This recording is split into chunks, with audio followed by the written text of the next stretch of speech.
This is the Five Starr Podcast.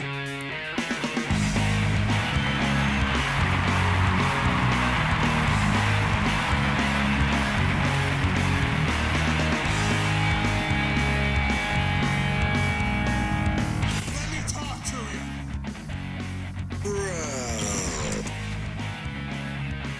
Hi. What do you guys want to talk about?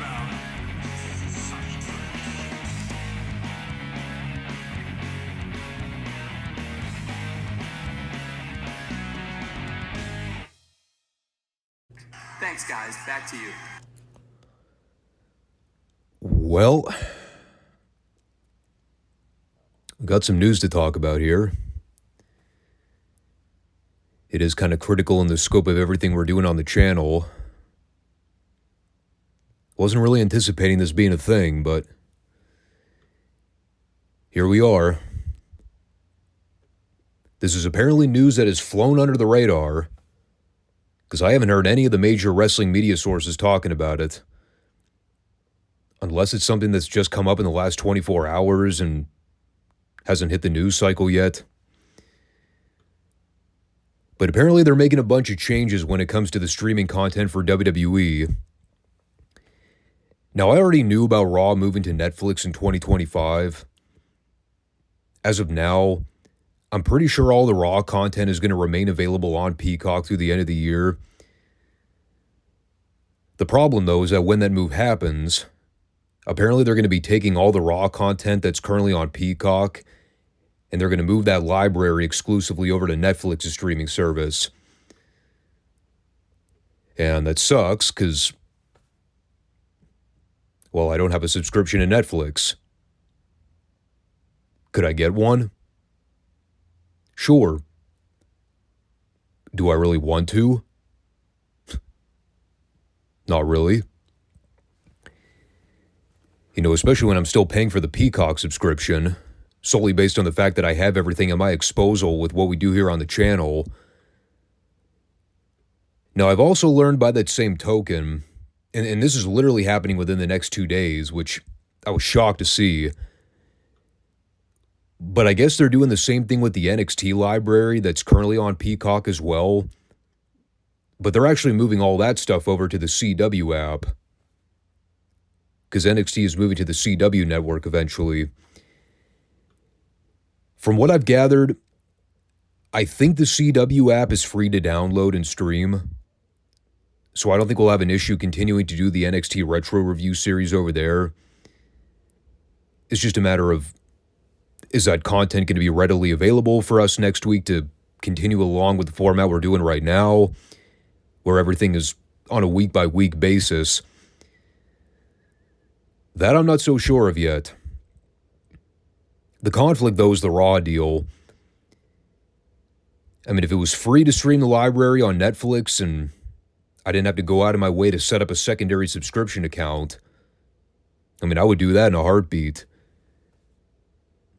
Or even better, if the WWE Premium Live specials were available on Netflix, I would just cancel the Peacock subscription and set up a Netflix account.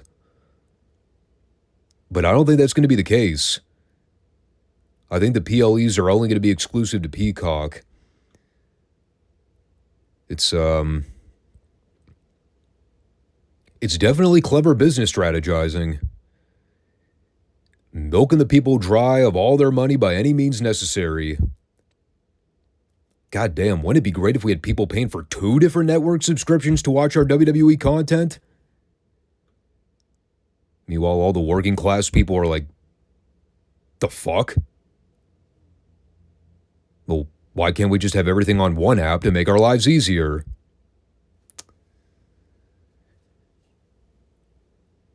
Sucks to be poor, doesn't it? All kidding aside, I have some decision making to do here. Because here's the dilemma from my standpoint. What do I use Peacock for? Basically for WWE streaming only. I don't watch other shows. I don't really like the other content that's available on there to watch. sometimes I'll stream Law and Order content, but I mean, it's very sporadic with my schedule these days. And if they're going to be moving all the retro and NXT content to these different streaming platforms, unless I'm solely paying for the Netflix subscription to watch Retro Raw, is that really worth the investment?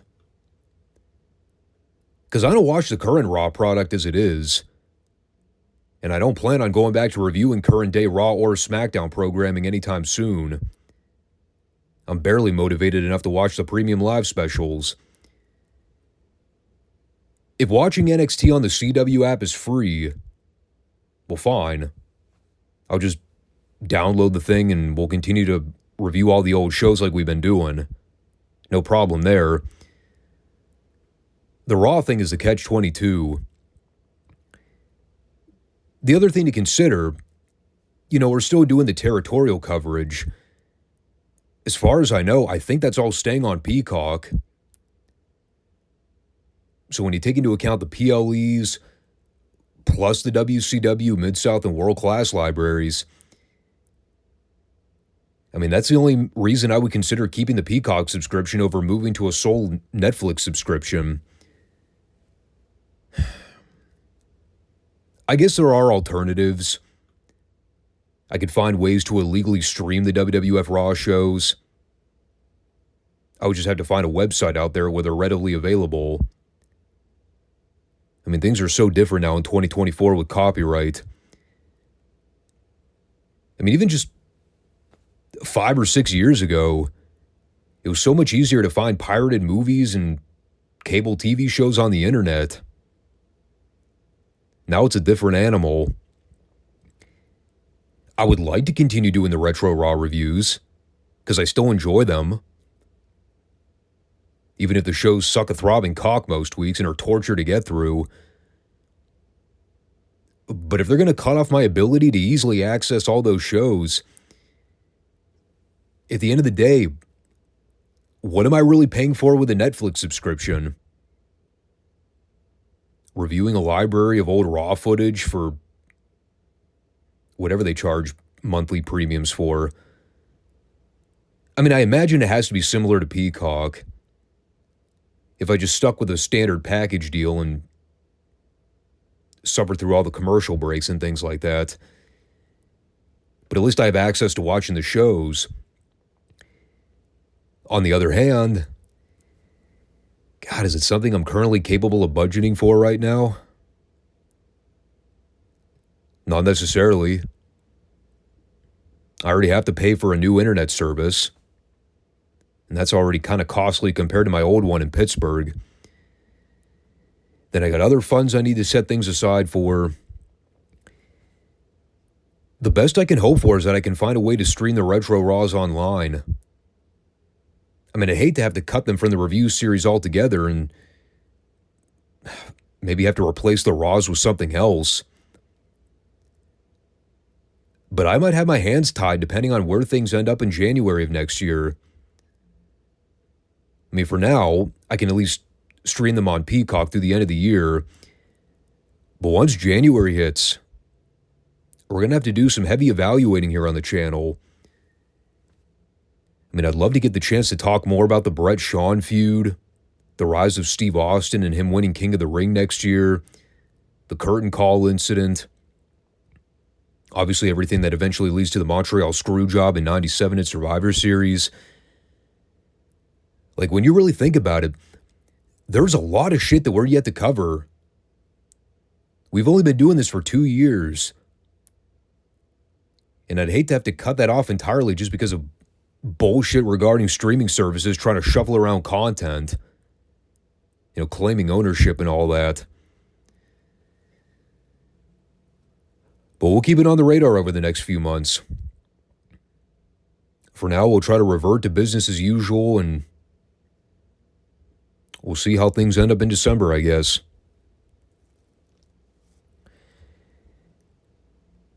So we pretty much jump right into the action this week.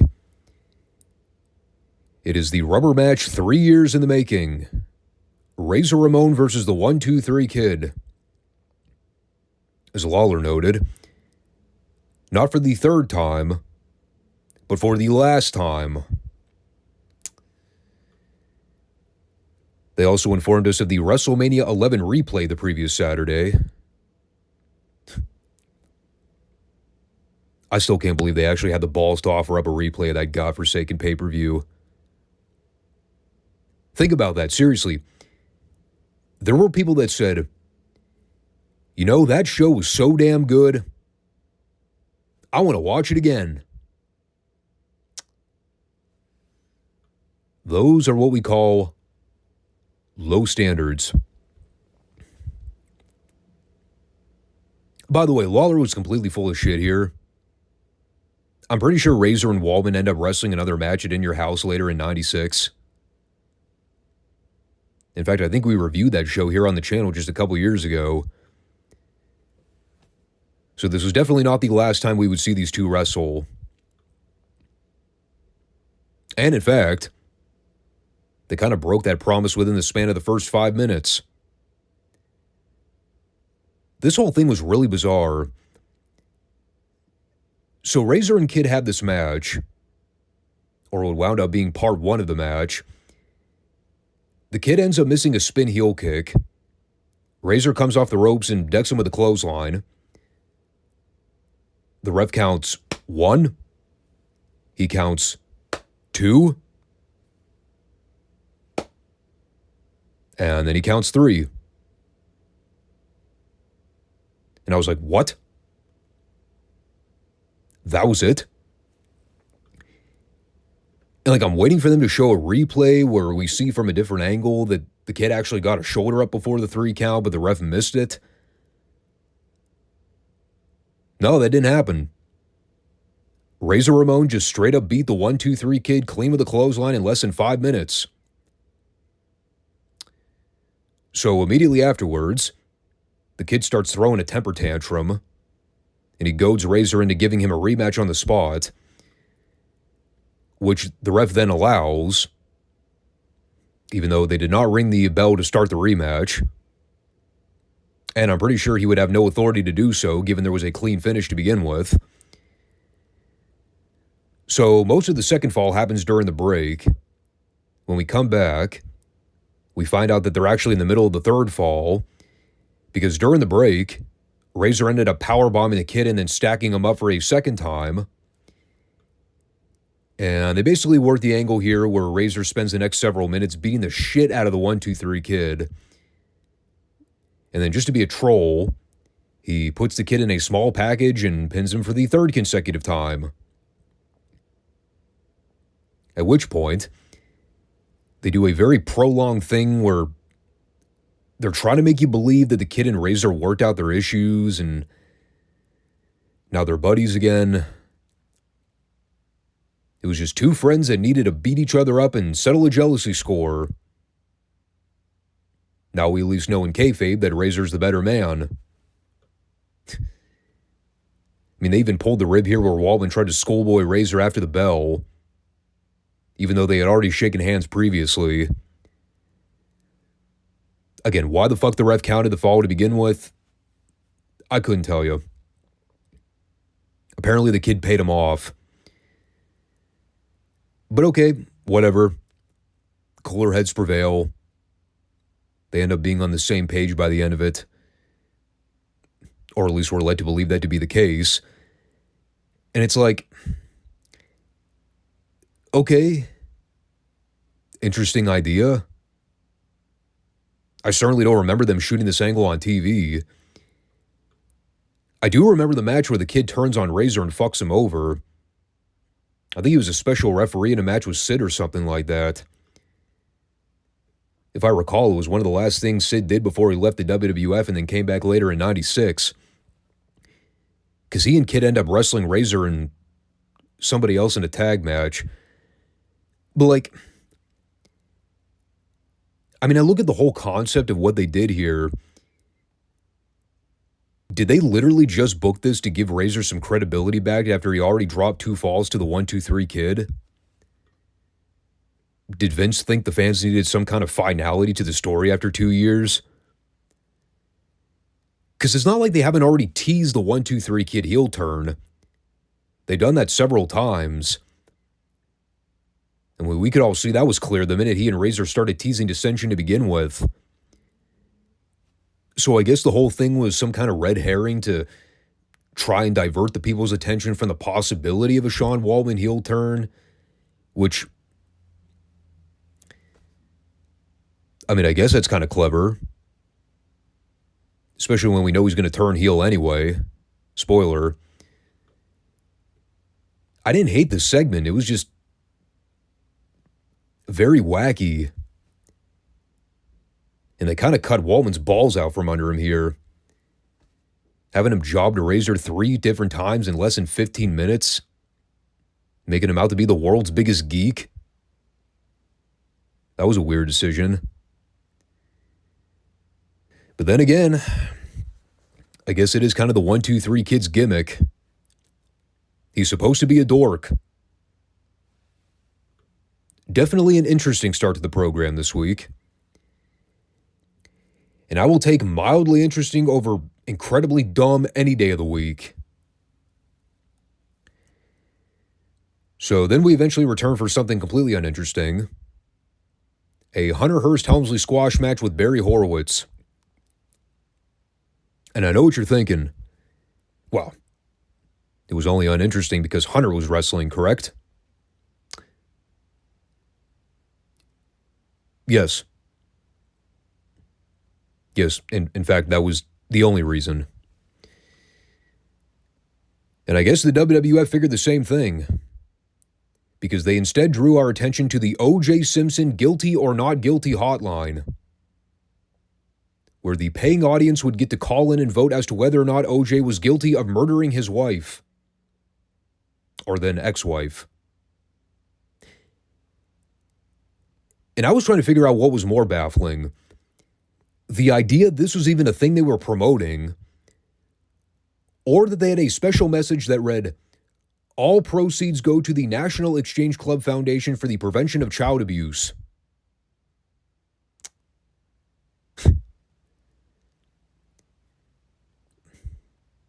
How about the fucking Global Fund for Women Foundation? Or, an active nonprofit that specifically appeals to women?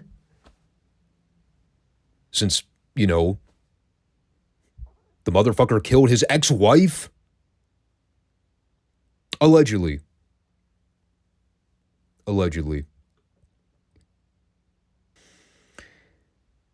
By the way, I don't think we ever found out what that poll result was. I can only hope to God the crowd came to their senses that evening. Hunter won with a pedigree. That's all I cared to note about it.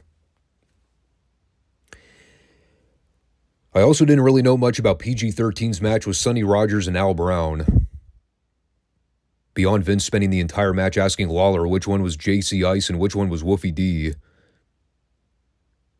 I think I figured out PG-13, though. We reviewed, I don't know,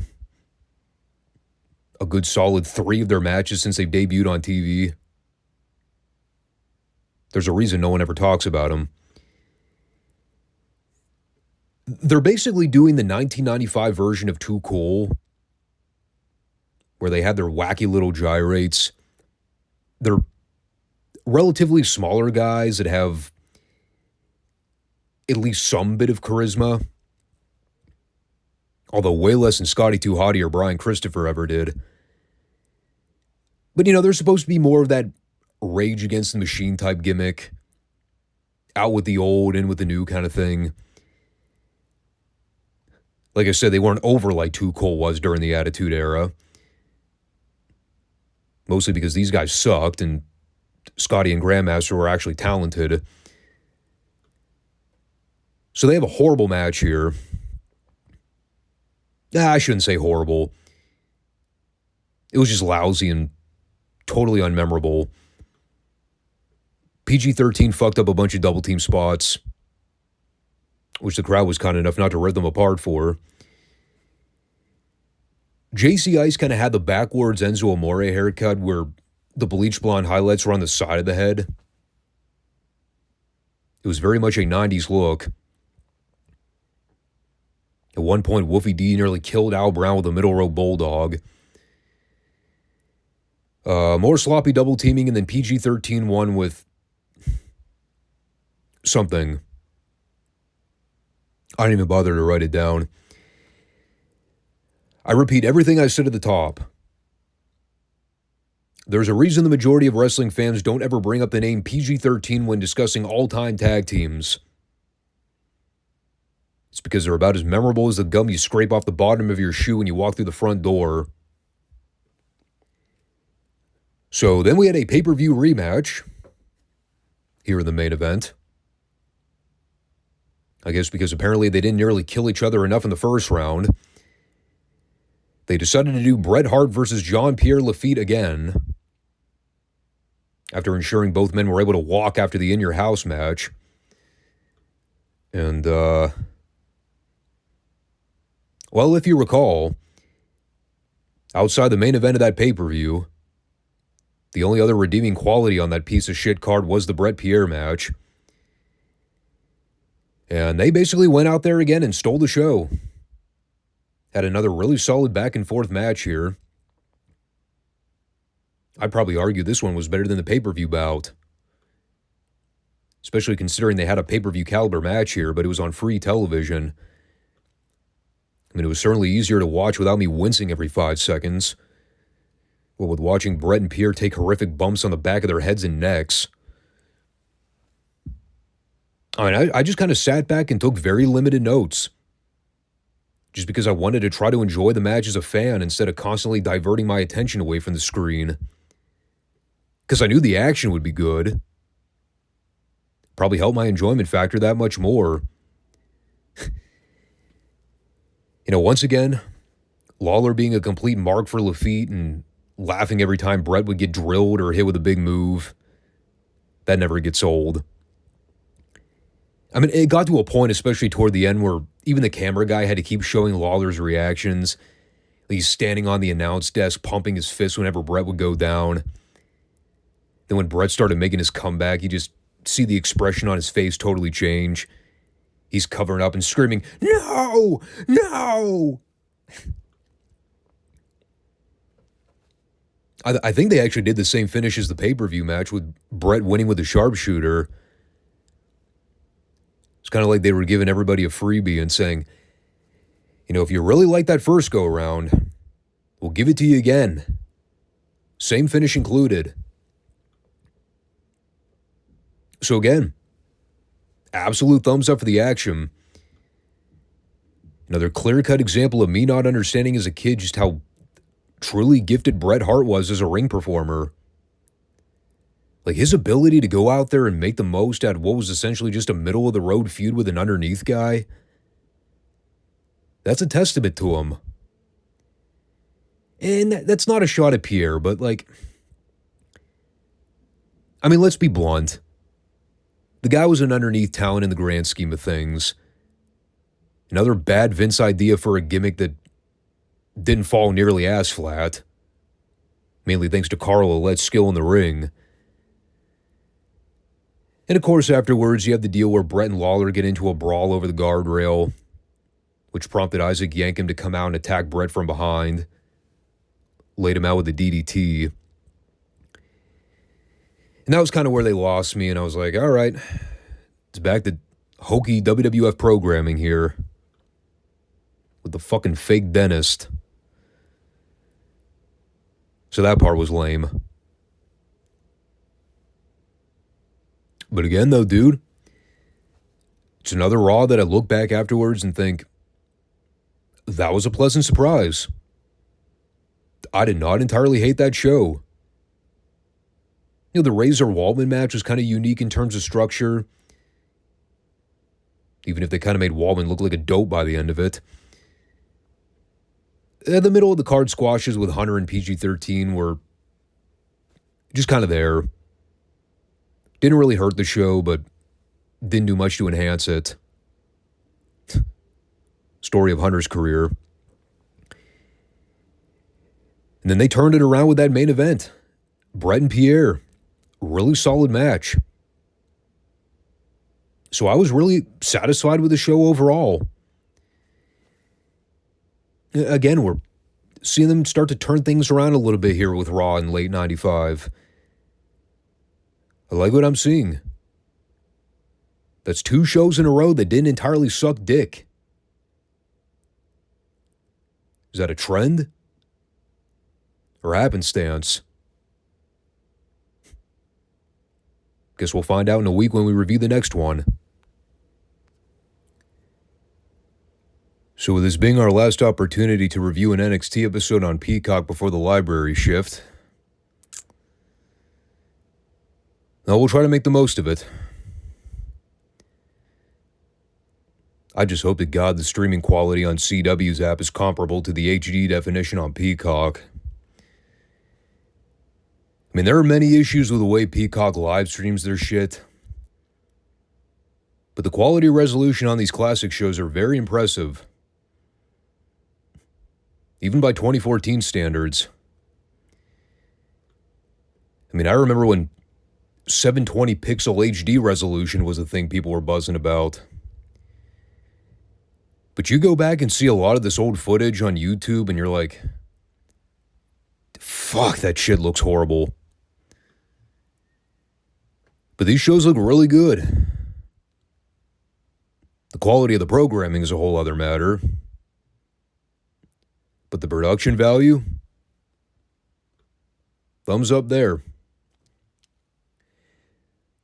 So this was sort of a continuation of our conversation from last week, where the creative team basically decided, fuck it, let's just give away a bunch of the takeover matches for free. Not because any of them are justified, but simply because we don't have any other ideas at the moment. So we'll just do the same matches again, regardless of whether the babyface or heel won a takeover. Another holdover Vince trope. Doing the same fucking matches over and over and over and over again with the same people to the point where no one could possibly give a shit. See the entire John Cena versus Randy Orton feud. Now, they at least set up last week. Bayley called out Charlotte and told her she gave her everything she had to take over. And while it wasn't enough to win the title, it was at least enough to earn Charlotte's respect.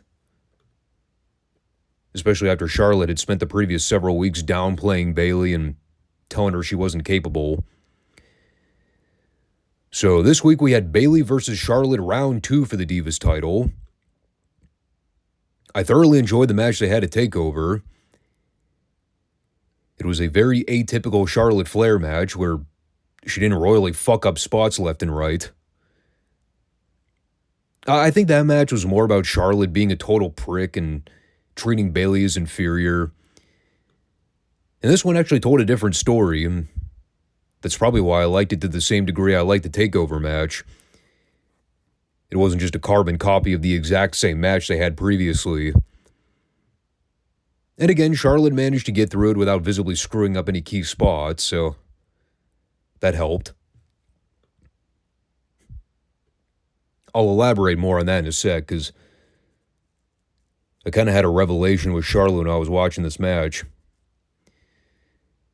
In terms of the story here, they centered everything around Charlotte going after Bayley's knee, trying to make that the main target so Charlotte could use that to her advantage when she was setting her up for the figure 4 later on.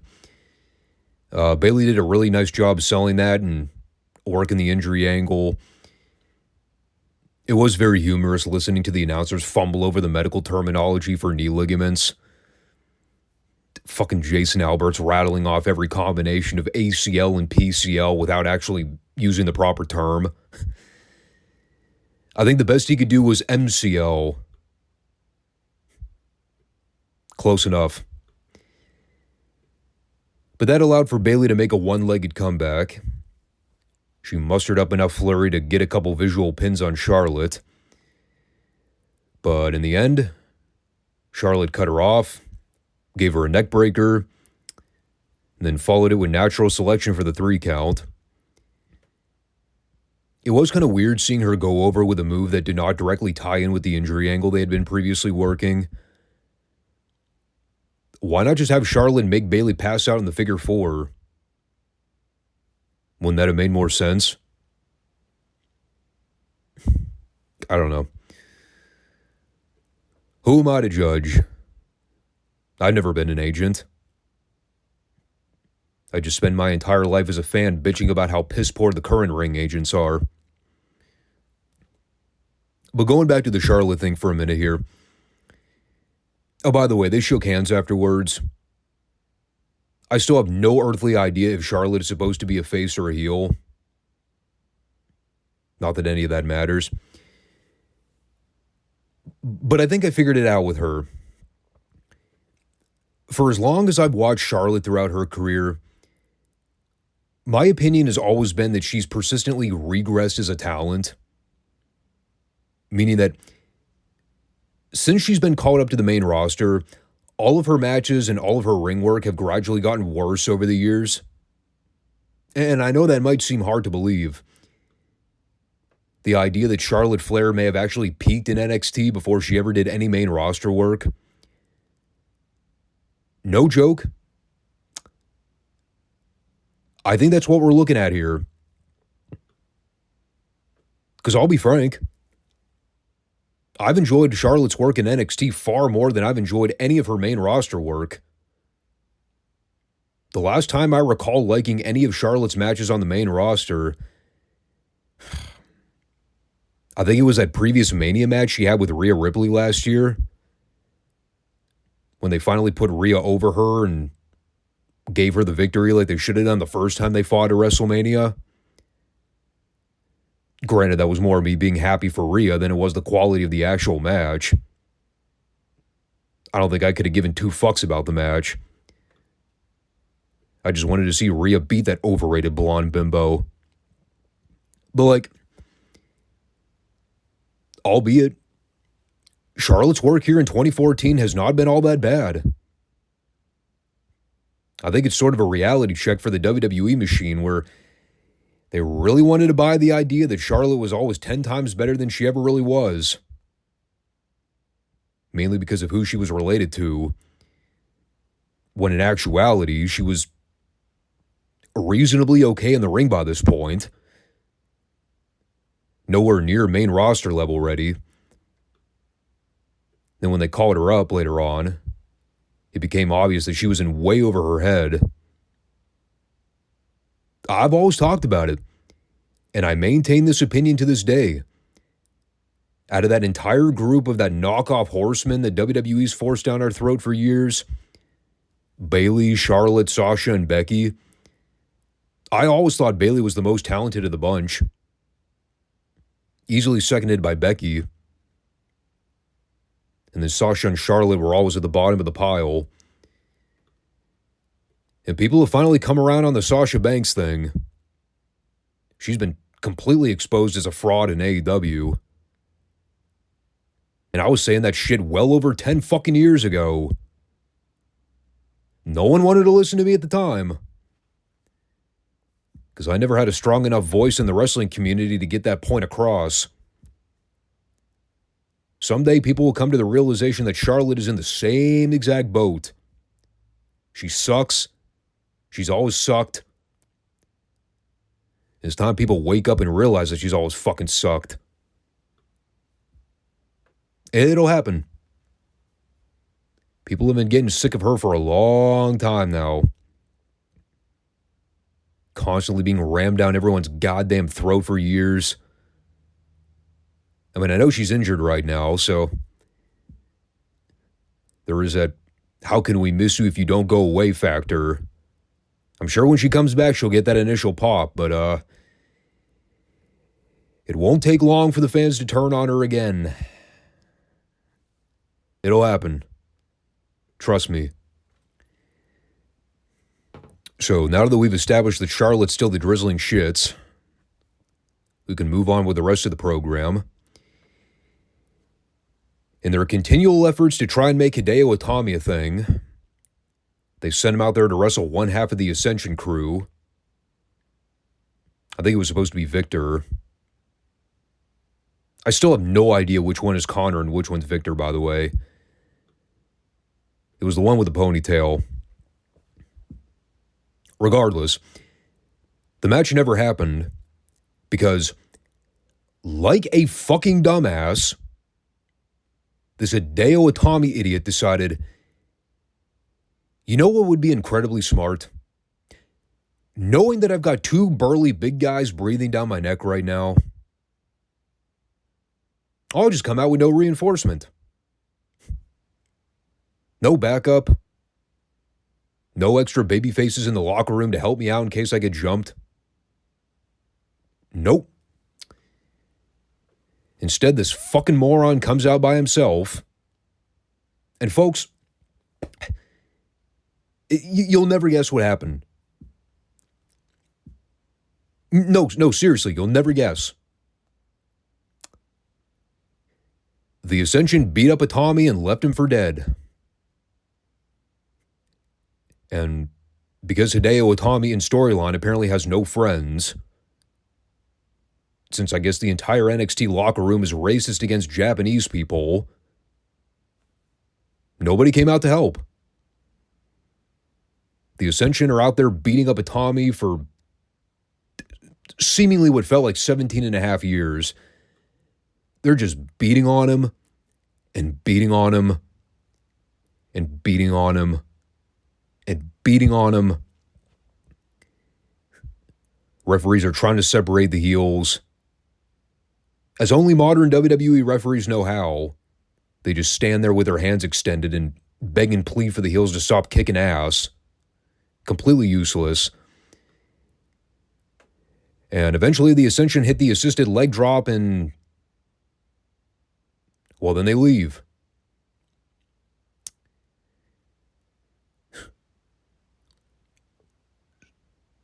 So, what did we learn here? Aside from the fact that Hideo Itami is a geek and has no friends. Well, we also learned that the crowd didn't seem to give a shit one way or the other. That was probably the most revealing thing about the whole angle. The idea that this new top babyface is getting beaten up by two heels. Crowds just sitting on their hands doing the droning, boo.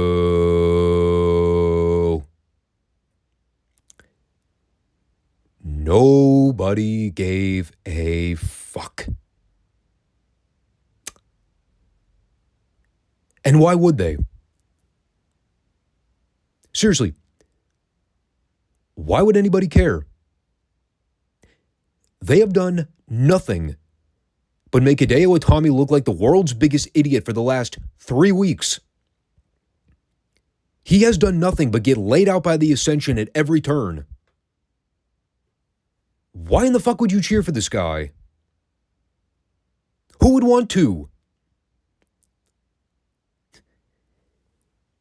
At this rate, he'd been better off packing his bags and grabbing the next flight back to Japan. The way this company's been treating him. God, it's so stupid. Not as stupid as Enzo Amore groping and molesting Carmella at the Performance Center. You think I'm kidding? That happened. Enzo was, cough, cough, teaching Carmella basics in the ring. And he winds up acting like a creep by sniffing her hair and trying to kiss her. And if that wasn't bad enough, then he had to sell for a Carmella dropkick spot. Because not only is Enzo a sexual deviant, he's also a ginormous pussy who got taken off his feet by a 90-pound woman. And the people wonder why the wrestling business is dead. From there, we had Baron Corbin beating Troy McClain in a quick squash. And they're working a story here. They're racking up quick wins for Corbin. Most of them go less than 45 seconds. And I think this eventually leads to the fans actually counting along in the seconds during Corbin matches later on. Just seeing how long it actually goes. Still haven't really defined whether he's a face or a heel at this point. I think they're trying to take more of a Goldberg approach where he doesn't really have a definitive personality. He just kind of goes out there and kills people. And the fans pick and choose whether or not they like him.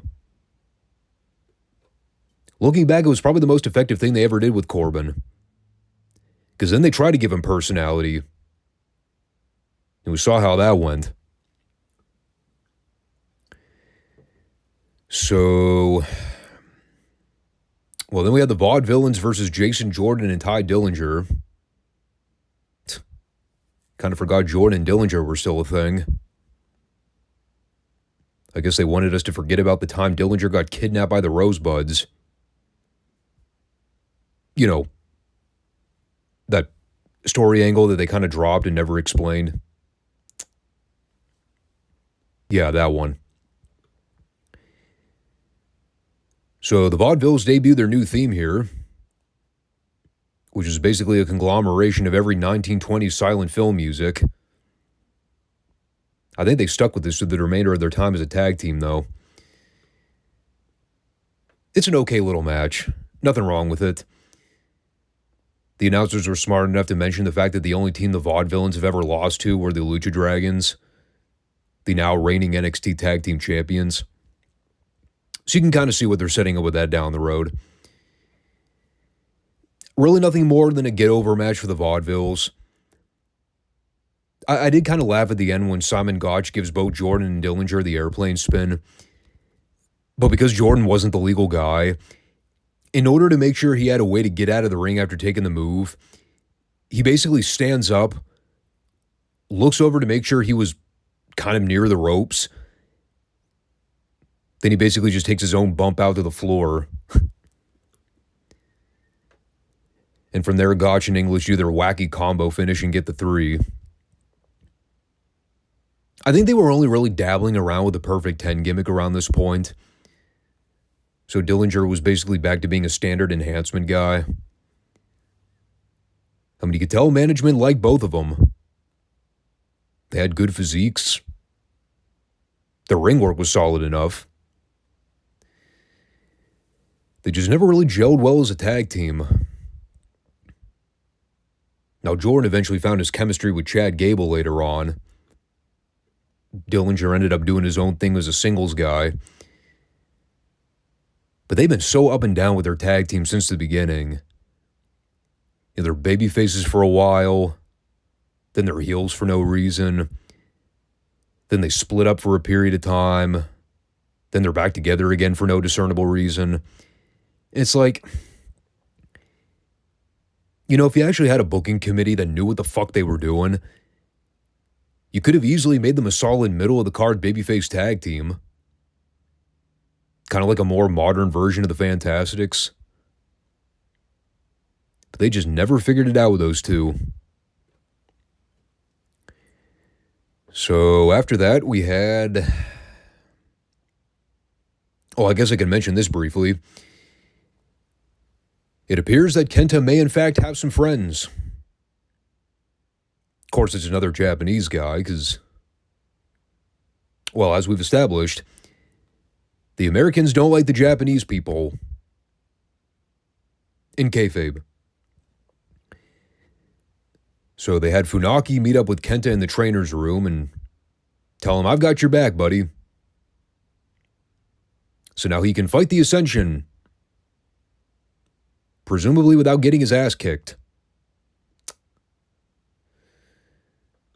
Well, that's at least reassuring. Knowing that Hideo Itami's partner is going to be SmackDown's #1 ring announcer. I'm sure that will go over swimmingly.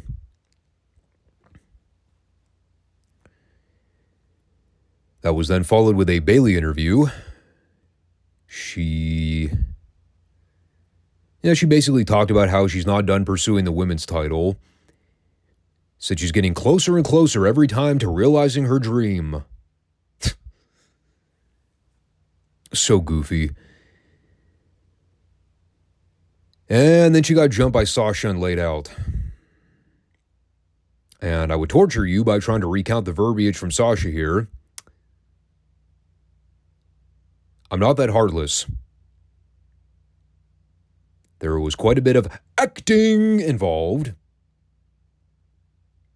Phony acting at that. Hard to believe. I know. But we'll go ahead and move on from that and try not to prolong the talking point. Main event for the week. It's Tyson Kidd's last shot at the NXT title as long as Adrian Neville is still the current champion. Natty asked GM William Regal for this opportunity on behalf of Tyson. And, no, that was pretty much the overarching story to the match. And we reviewed, I don't know how many countless Tyson Kidd, Adrian Neville matches by now. They really did seem to have natural chemistry in the ring together. All their shit looks great. They lay into everything. They're definitely both smaller guys, but everything they do looks believable. It always helps that they actually look like two grown athletes that train more than twice a week, given the smaller size discrepancy. I think my only beef with the entire segment is that they kept putting the camera on Titus O'Neil in the front row. Like, they were making it so obvious that he was going to get involved somehow. They weren't even trying to hide it. It was so transparent. Like, every 4 seconds, it's reaction shot to Titus on the floor. And you see him stewing. May as well just have the ring announcer say, yeah, that guy's going to interfere later on. But again, man, Titus and Adrian really knew how to piece together some great matches. The crowd was definitely more split here than they've been in their previous matches. I think you could tell the fans were getting a little restless and Neville was a top babyface. They were definitely ready for that heel turn. But you still had a lot of peaks and valleys throughout this. Some innovative stuff, too, that I don't think I've seen them do in any of their previous bouts. I love that spot where Kidd tried to powerbomb Neville out of the corner, but Neville does the backflip and then lands on his feet. Then he immediately runs over and hits the shotgun dropkick on Kidd. The camera work for that was impeccable, because you actually see Neville land on his feet, but because they kind of had like a floor cam shot, you see him through the legs there, you see Tyson's reaction to it. He's like, holy shit, no way. Then he immediately gets kicked in the face. Some big near-fall spots, all of which were timed well. And of course, they do the angle where Titus levels Adrian with a clothesline behind the ref's back. And while Titus is leaning over the guardrail heckling Neville, Sami Zayn runs in and gives Titus the haluva kick. And right as Neville beats the 10 count back in, he ends up regaining control, manages to give Tyson the red arrow for the pin. And that officially puts a stop to any future title shots for Tyson. Well, at least for the immediate future. I liked how JoJo had to rub it in at the very end by making the announcement over the loudspeaker. So, there was definitely a lot to like about that final segment. Still keeping the people guessing about the Zayn Neville thing. They had teased a little bit of bad blood in that tag match a while ago, but nothing to imply that either would turn on the other. So that'll obviously be the next step in the program here. Overall, show wasn't horrible. Really strong outer portions to the show with the 2 title matches. That middle section, though, was rough at times. Trying to look past all the bad acting, you got this Hideo Itami thing where the goal seems to be, how can we make this guy look more and more like a dweeb every single week? You got the Enzo Cass stuff, which is just remarkably bad. The whole tag team scene is a mess right now. It's just one of those things where they've been pushing a lot of the same guys for a while now, especially at the top of the card. It's kind of hard to keep that interesting for a full calendar year without switching up some of the names. Like I said, I've enjoyed the Tyson Kidd, Adrian Neville series of matches. At the same time, I've seen like 15 of them within the span of the last 9 months.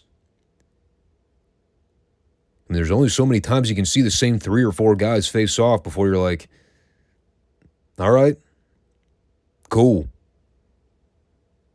What else do you have to offer? I mean, they should have been doing that shit with Hideo Itami from the get-go. Instead of sticking him in this mud-hole program with a fucking Ascension. At least that would have changed up the main event picture a little bit. Like, I'd have brought the guy in and immediately had him go after Neville. But that is not what they did. And I know we still got guys like Balor and Kevin Owens that are yet to make their debuts. So there is some stuff coming down the pike. But that's kind of where I'm at with NXT right now. It's a lot of the same names and not much in terms of change with the direction of the card. But maybe I'm just impatient. Who knows?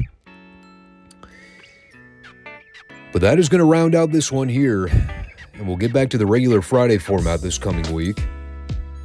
So as always, I want to thank everybody for checking out the show. I know we kind of jumped in with things this week, so didn't have a chance to make the announcements about subscriptions and things like that. But as always, feel free to do that. Leave a comment. Always check us out on YouTube or Rumble, depending on your preference. And we'll catch you guys soon. Take care. Peace out.